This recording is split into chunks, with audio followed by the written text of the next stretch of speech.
Welcome to episode 4 of our series. Today, we have an exciting lineup featuring Prey 2006 and Metro Last Light. Interestingly, Prey 2006 was developed using the ID Tech 4 engine, the same engine that powered Doom 3, although it underwent heavy modifications. What's even more astonishing is that the development of Prey actually began way back in 1995, finally seeing the light of day in 2006. Then we have Metro Last Light. Released in 2013, it has become renowned for its atmospheric storytelling and horror elements. While the game leans heavily on survival, it's not shy about action. In our experience, even attempts to avoid conflict often ended in full-blown firefights, making it clear that running isn't always an option. Number 6. Prey 2006. The labyrinthine alien vessel in Prey stands as an enigma in the annals of first-person shooters, blending Native American mysticism with an extraterrestrial invasion narrative. Prey follows the story of Tommy, a disillusioned Cherokee mechanic who's desperate to leave his life on a reservation behind. However, his wishes are twisted cruelly when an alien abduction snatches him, his girlfriend and grandfather up into a sprawling organic spaceship known as the Sphere. Oh my God. As Tommy, players navigate the bowels of this living, breathing vessel, trying to rescue his loved ones. Unlike the conventional space horror of Doom 3, Prey marries its sci-fi elements with spiritual themes. Tommy's Cherokee heritage plays an integral role. Throughout the game, he grows closer to his roots, channeling spiritual powers, walking on spirit paths, and even communicating with his deceased grandfather. Oh my God, no! No! Land of your fathers, Tommy. The land of the ancients. Compared to the weaponry in Doom 3, the arsenal in Prey delves into an imaginative realm of science fiction. While Doom offers a more grounded selection of firearms rooted in contemporary technology, Prey introduces an otherworldly twist. All right. This'll rock some shit. For instance, the leech gun's ability to harness organic energy and the spirit bow's ethereal projectiles exemplify the game's creative approach. Prey masterfully navigates the realm of horror by employing disturbing moments that crawl under your skin and linger in your thoughts. Oh, this can't be good. Unlike relying heavily on jump scares, the game immerses players in a sense of unease through its meticulously crafted atmosphere. These moments, which infuse a sense of realism into the otherwise unreal alien invasion scenario, contribute to an unshakable feeling of dread. What the?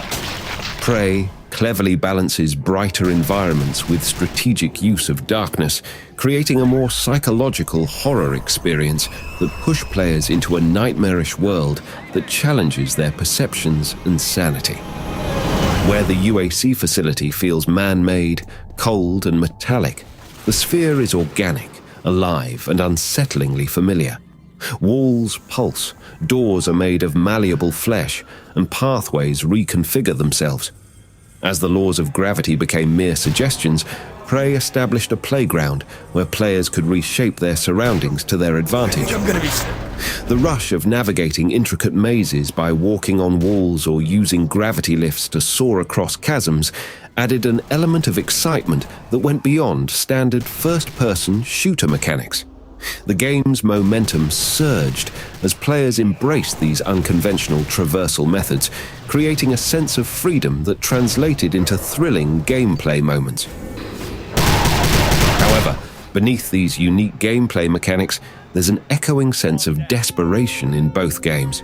Whether it's the Doom Marine battling against a demon-filled base, or Tommy navigating the disorienting chambers of the Sphere to save his loved ones, both narratives carry a personal stake that extends beyond mere survival. Jesus Christ. Are they harvesting people by the plane load now? Number 5. Metro Last Light. Amidst the desolate remains of post-apocalyptic Moscow, the atmospheric terror of Metro unfolds deep within the veins of the city's underground railway system. Here, humanity clings to survival, fighting both each other and the mutated abominations that now roam the ruined Earthscape. Artyom, the protagonist, is a stark contrast to the silent marine of Doom 3. As he journeys through the metro, his encounters are not just with monsters, but also with the remnants of humanity, each faction with its own vision for the future. The horror here is twofold: the immediate threat of the monsters lurking in the shadows, and the broader, existential horror of a world gone terribly wrong.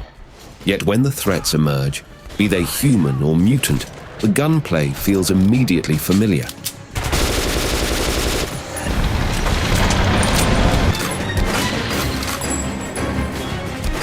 Metro Last Light gradually introduces players to its post-apocalyptic world with a deliberate pace, immersing them into its atmosphere.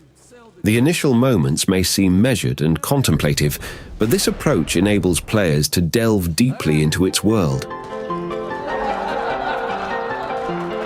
However, this sense of calm is abruptly shattered by a swift shift into frenetic and intense survival action. Hey, was it? Okay.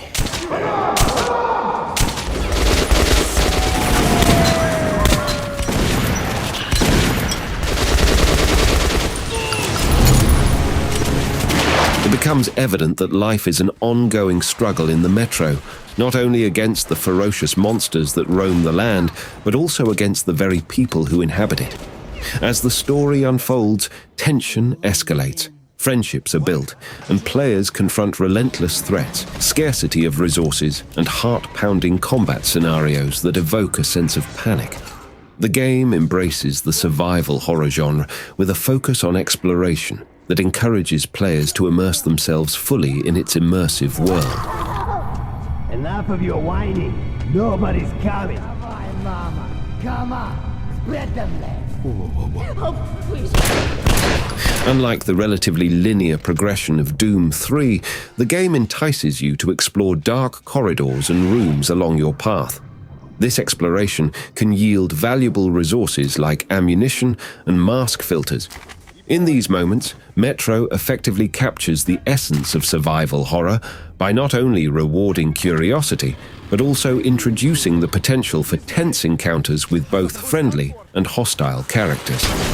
During its combat against monsters, the game skillfully evokes the same sense of panic and urgency that Doom 3 expertly crafted. The emphasis on survival extends to every aspect, pushing players to consider a multitude of factors beyond just aiming and shooting. Your ammunition becomes a valuable commodity, making every shot count as you face an array of terrifying foes. Reloading must be timed perfectly, as a misstep can leave you vulnerable in the heat of battle.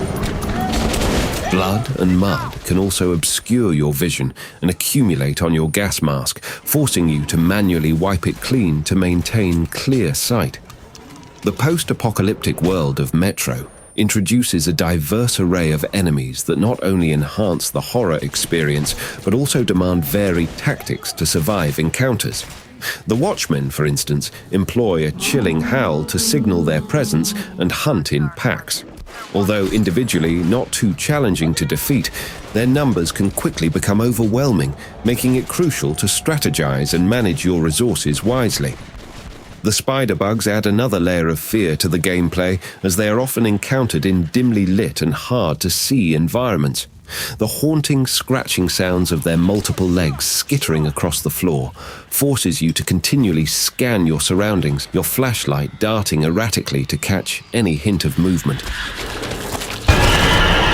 Adding to the tension, these arachnid-like creatures are immune to direct attacks. Shining your flashlight can scorch and disable them temporarily, granting you a momentary opportunity to neutralize the danger. Both Metro and Doom 3 exhibit divergent approaches in several key aspects. One noticeable contrast lies in the emphasis on storytelling. The game's rich narrative weaves a tapestry of personal stories and political intrigues, drawing players into its immersive and emotional journey. It's okay, all right. Hush, baby, hush. What happened? I lost my teddy bear. Shit! Furthermore, Metro has the advantage of newer technology, allowing for more detailed environments and a sense of a world bustling with life, despite the harsh conditions. The crowded metro stations and settlements give the impression that this desolate world is still inhabited by struggling survivors. But I have to go back for her insulin.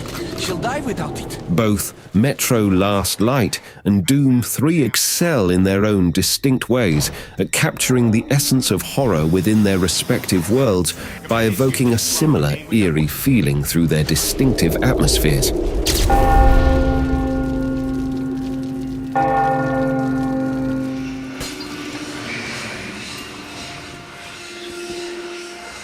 The sight of skeletons placed in poignant positions, often depicting their final moments, sends shivers down your spine and creates a sense of unease.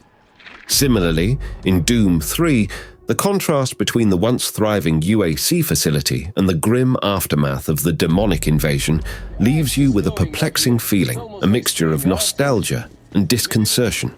One element both games share is their usage of light and dark. In both cases, flashlights become invaluable objects, providing some hope even when immersed in total darkness. For those who are eager to take more time to immerse themselves in a deeply narrative-driven experience, Metro Last Light offers a compelling journey that resonates through its gripping story, immersive combat, and meticulously crafted world. That wraps up our 4th episode. As we inch closer to the end of this series, our excitement to unveil our first pick continues to build. If you haven't subscribed yet, make sure to hit that bell button so you won't miss our next episode. Thanks for watching. Until next time.